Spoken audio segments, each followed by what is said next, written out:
আসসালামু আলাইকুম প্রিয় নবম দশম শ্রেণীর শিক্ষার্থী বন্ধুরা, কেমন আছো সবাই? আশা করি আলহামদুলিল্লাহ ভালো আছো। বন্ধুরা, আজকে আমরা নবম দশম শ্রেণীর ত্রিকোণমিতি 9.2 অধ্যায়ের 30 নম্বর একটা সৃজনশীল অঙ্কের সমাধান দেখব। আমাদের 30 নম্বর সৃজনশীল অঙ্কে দেওয়া আছে sin θ = p, cos θ = q, tan θ = r, যেখানে থিতা সূক্ষ্মকোণ। এই উদ্দীপকের আলোকে আমাদের সমাধান করতে হবে তিনটি অঙ্ক। ক দেওয়া আছে এখানে যে r = √3 হলে থিতা এর মান নির্ণয় করো। খ p + q = √2 হলে প্রমাণ করো যে থিতা 45 ডিগ্রি। গ নাম্বারটা হচ্ছে 7p² + 3q² = 4 হলে দেখাও যে tan θ = 1/√3। তো প্রথমে আমরা দেখব ক নাম্বার অঙ্কের সমাধান। আমাদের ক নাম্বার অঙ্কটি দেওয়া আছে r √3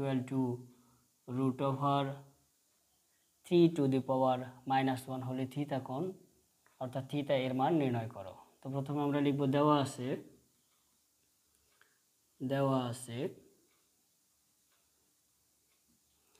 আছে এখানে আমাদের tan θ = r, tan θ = r। আর আমাদের প্রশ্নটা হচ্ছে প্রশ্ন মতে r √3 বা দেখো এখানে r এর মানটা রয়েছে আমাদের tan θ, তাই না? tan θ = r, আমরা r এর পরিবর্তে লিখতে পারি tan θ। tan θ = √3 - 1। এখন আমরা এই √3 - 1 কে √3 কে আমরা ভেঙে লিখব এভাবে tan θ = √1/3 বা tan θ এটাকে যদি আমরা ভেঙে নিই তাহলে পাবো 1/√3। তাহলে tan θ অর্থাৎ tan 1/√3 এর মান আমরা জানি যে 30 ডিগ্রি। তাহলে লিখতে পারি বা tan θ = tan 30 ডিগ্রি। তাহলে উভয় পক্ষ থেকে আমাদের tan কেটে যাবে, অতএব θ = 30 ডিগ্রি। এটাই হচ্ছে আমাদের থিতার নির্ণয় মান, অতএব নির্ণয় মান θ = 30 ডিগ্রি। এটাই হচ্ছে আমাদের কাঙ্ক্ষিত অ্যান্সার। এখন আমরা দেখব খ নাম্বার অঙ্ক। দেওয়া আছে p + q √2 হলে প্রমাণ করো যে θ = 45 ডিগ্রি।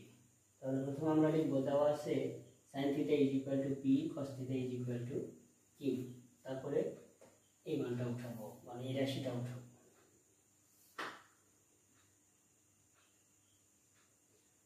দেওয়া আছে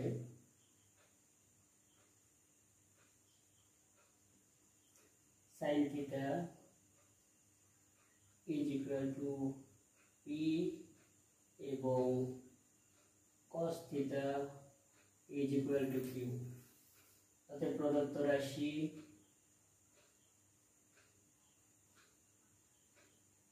p + q √2। আমরা এখানে p এবং q এর মান বসিয়ে দিব। p এর মানটা হচ্ছে sin θ প্লাস q এর মানটা হচ্ছে cos θ √2। বা আমরা cos θ কে ওপাশে পার করে দেব। sin θ √2 - cos θ, কারণ প্লাস cos θ ওই পাশে গেলে হবে মাইনাস। এবার আমরা উভয় পক্ষকে বর্গ করব। sin² θ = √2 - cos θ। আমরা লিখব উভয় পক্ষকে বর্গ করে, উভয় পক্ষকে বর্গ করে। ঠিক আছে, আশা করি এই পর্যন্ত বুঝতে পেরেছো বন্ধুরা। প্রথমে আমরা কি করেছি, দেওয়া আছে sin θ = p এবং cos θ = q। তারপর প্রদত্ত রাশিটা উঠিয়েছি p + q = √2। তাহলে এটা উঠানোর পরে আমরা লিখলাম এখানে p এর মানটা বসাইছি sin থিটা আর q এর মান হচ্ছে cos থিটা। আমরা sin থিটাকে এই পাশে রেখে cos থিটাকে ওই পাশে পার করে দিলাম। তাহলে এখানে থাকছে আমাদের sin থিটা এই পাশে √2 - cos থিটা। এবার আমরা উভয় পক্ষকে বর্গ করেছি। sin থিটাকে বর্গ করে sin square theta √2 - cos theta whole square. এখন দেখো এখানে এটাকে যদি a আর এটা b ধরি তাহলে a square - 2ab + b square অর্থাৎ a - b হোল স্কয়ারের সূত্র আসবে। তাহলে a - b হোল স্কয়ারের সূত্র অনুসারে আমরা এখানে পাবো, এখানে যা আছে তাই রাখলাম, আর এখানে √2 স্কয়ার - 2ab + b স্কয়ার অর্থাৎ cos স্কয়ার থিটা। এবার এখানে আমরা sin স্কয়ার থিটাকে ভেঙে লিখতে পারি 1 - cos স্কয়ার থিটা। ঠিক আছে, a = 2 - 2√2 cos theta plus cos square theta. বা এবার আমরা সবগুলো এই পাশে পার করে দেব। 1 - cos square theta minus plus 2 এই পাশে আসলে হবে -2, -2 এই পাশে আসলে হবে +2 √2 cos theta cos square theta = 0।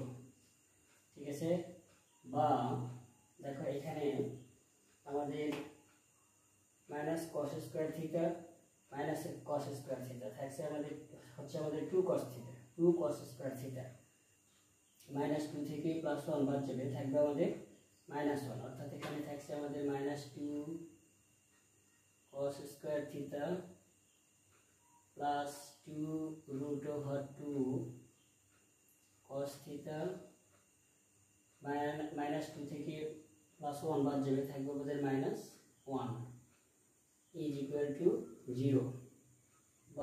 আমরা যদি এখানে মাইনাস কমন নিই তাহলে থাকছে আমাদের 2 cos square theta -2 √2 cos theta +1 = 0। Minus কে ওই পাশে পার করে দিলে থাকবে আমাদের 2 cos square theta -2 √2 cos theta +1 = 0। দেখো এখানে আমাদের একটা সূত্র আসতেছে, সেটা হচ্ছে 2 √2 cos থিটা -1 হোল স্কয়ার = 0। দেখো এখানে কিভাবে সূত্র আসছে, এটা যদি আমরা একটু ভেঙে লিখি তাহলে কি পাওয়া যায়, দেখো 2 এটা a এটা b, তাহলে a স্কয়ার অর্থাৎ √2 cos থিটা স্কয়ার -2 এটা হচ্ছে আমাদের √2 cos থিটা আর বিটা হচ্ছে আমাদের -1 অর্থাৎ 1 স্কয়ার। তাহলে a স্কয়ার -2a এখানে b + b square a square -2ab + b square এটা সমান আমরা এটা পাচ্ছি। কিন্তু দেখো এটা আসবে কি 2 cos থিটা √2 কে বর্গ করলে আমরা পাবো 2 cos square theta -2 √2 cos theta +1। এই যে এটা আমরা পেলাম 2 cos square theta √2 cos theta +1 = 0। এখন যদি স্কয়ারটাকে আমরা ওই পাশে পার করে দিই তাহলে আমাদের থাকবে এখানে 2 √2 cos থিটা -1 = 0।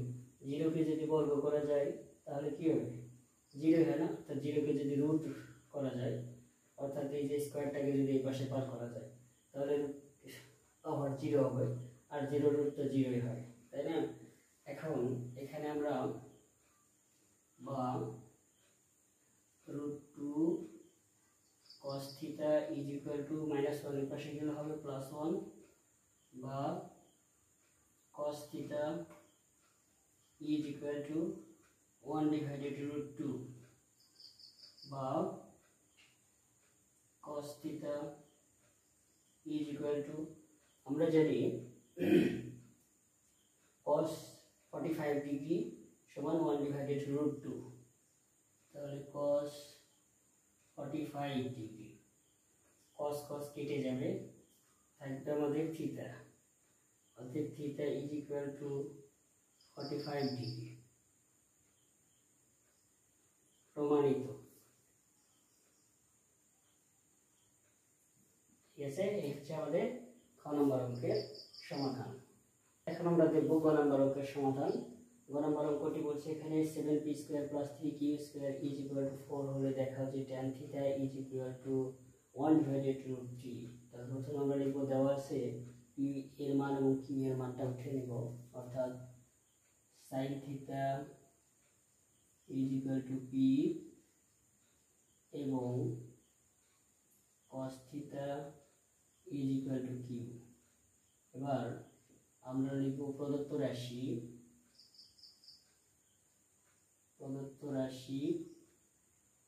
7p² + 3q²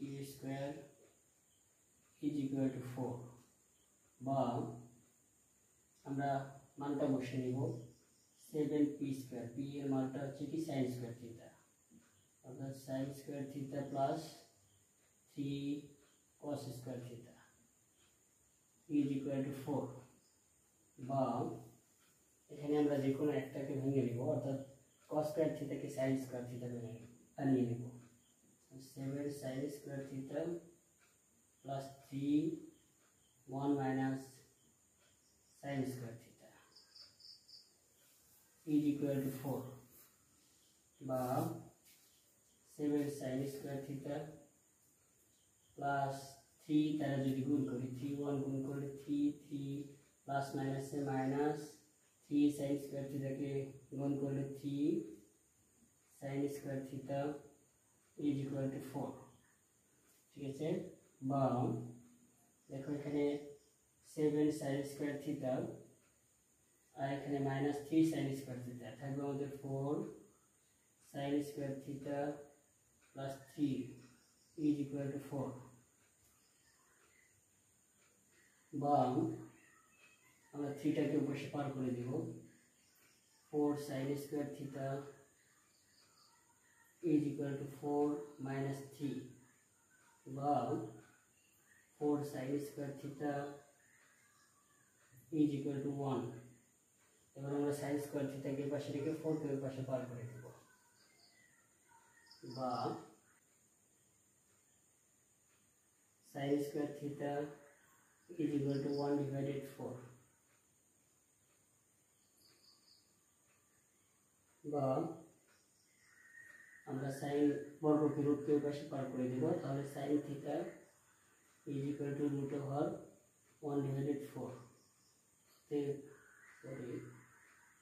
বা sin theta is equal to 1/2, বা sin theta is equal to হাফের মানটা হচ্ছে sin 30 ডিগ্রি, অতএব theta is equal to 30 degree. তাহলে এখানে আমরা থিটার মানটা পেলাম 30 ডিগ্রি। আমরা যদি এখানে শর্টকাটে লিখি আর কি, জায়গাতে বাম পক্ষ সমান সমান tan theta is equal two tan থিটার মানটা বসিয়ে দেবো আমরা 30 degree, is equal two tan 30 ডিগ্রির মান হচ্ছে 1/√3 সমান সমান ডান পক্ষ, দেখো ডান পক্ষ আমরা 1/√3 পেয়েছি, ডান পক্ষ দেখানো হলো, অতএব tan theta is equal two 1/√3 দেখানো হলো।